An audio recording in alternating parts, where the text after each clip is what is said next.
December ঘিরেই নির্বাচনের প্রস্তুতি, রোডম্যাপ প্রকাশ জুন জুলাইয়ে নির্বাচন কমিশন। এই খবর দেখলে মনে হয় যে নির্বাচন কমিশন রেডি, যে ডিসেম্বরকে টার্গেট করে তারা নির্বাচনের পুরো প্রস্তুতি শেষ করেছে বা করবে।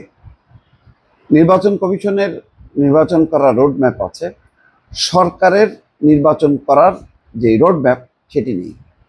অর্থাৎ সরকার যেন একটা অনির্দিষ্ট পথ পাড়ি দিচ্ছে, কিন্তু নির্বাচন কমিশন সুনির্দিষ্ট। তাহলে নির্বাচনটা করে কে? নির্বাচন কমিশন। নির্বাচন কমিশন রেডি, কিন্তু সরকার রেডি না কেন? সরকার কেন বলতে পারছে না যে সংস্কার, মোটা দাগের কিছু সংস্কার, সেগুলো শেষ করো, শেষ করে তাদেরকে এখন থেকে 2 মাস সময় দিলেও কিন্তু নির্বাচনটা সুন্দর মতন ডিসেম্বরের মধ্যে হয়ে যায়। কিন্তু এই যে নির্বাচন নিয়ে একটা টানাপোড়েন একটা পরিস্থিতি, সেই পরিস্থিতিটা সরকার এবং রাজনৈতিক দল কারোর জন্যই ভালো না। এই বিভক্তি, মতভিন্নতা অন্য একটা শক্তিকে আমন্ত্রণ জানাচ্ছে। তেমন পরিস্থিতি হবে এই বাংলাদেশে, এটা কেউ কল্পনাই করা যায় না। আজকে নির্বাচন কমিশনার মোহাম্মদ আনোয়ারুল ইসলাম সরকার, তিনি কিন্তু পরিষ্কারভাবে বলে দিচ্ছেন যে ত্রয়োদশ জাতীয় সংসদ নির্বাচন চলতি বছরের ডিসেম্বর হইতে পারে, এটা ধরে নিয়েই নির্বাচন কমিশন প্রস্তুতি নিচ্ছে বলে জানিয়েছেন নির্বাচন কমিশনার মোহাম্মদ আনোয়ারুল ইসলাম সরকার। এখন সরকারও যদি আবার পাশাপাশি বলে দেয় যে ধরে নিয়ে না, ডিসেম্বরে নির্বাচন হবে, সব কাজ কমপ্লিট করো, এরকম একটা বার্তা দিলে না নির্বাচন কমিশন আরও নড়ে চড়ে বসে। নির্বাচন কমিশনের নিজস্ব প্রস্তুতি তো আছেই, কিন্তু সেই প্রস্তুতিটা সম্পন্ন করে নির্বাচনটা যে জরুরি, এটা কেন সরকার মনে করছে না, এটা বোঝা যাচ্ছে না। আজকে আসিফ নজরুলের একটা কথাই বোঝা যাচ্ছে, যে বলছেন যে আমরা যদি বিচার করে না যেতে পারি, হ্যাঁ, তাহলে মানুষের কাছে কি জবাব দেব।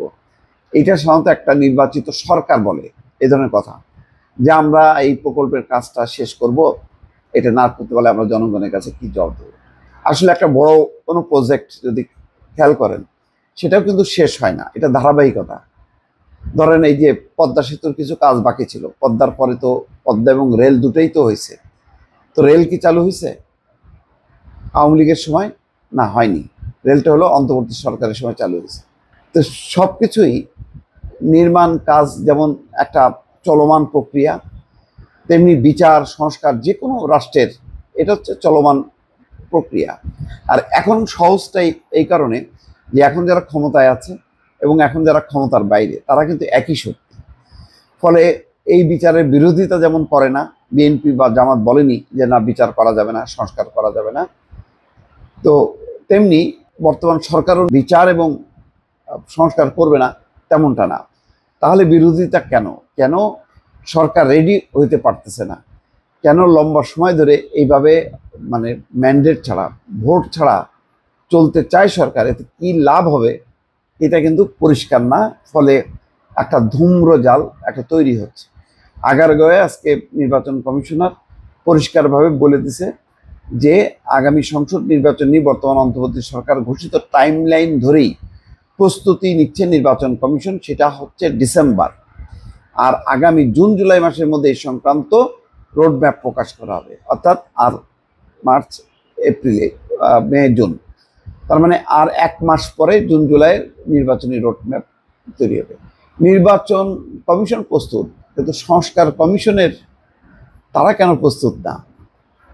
তারা তো আরও আগে দায়িত্ব পাইল।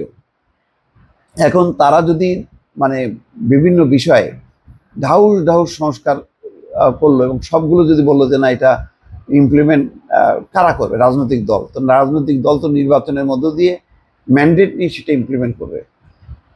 তো এটা মানে খুবই যে নির্বাচন কমিশন রেডি, সরকার রেডি না, এটা একটা আজব একটা জিনিস। এবং এক ধরনের ধূম্রজাল তৈরি হচ্ছে, এক ধরনের ব্যবধান তৈরি হচ্ছে, যেটা খুবই অনাকাঙ্ক্ষিত। দর্শক ভালো থাকবেন, আল্লাহ হাফেজ।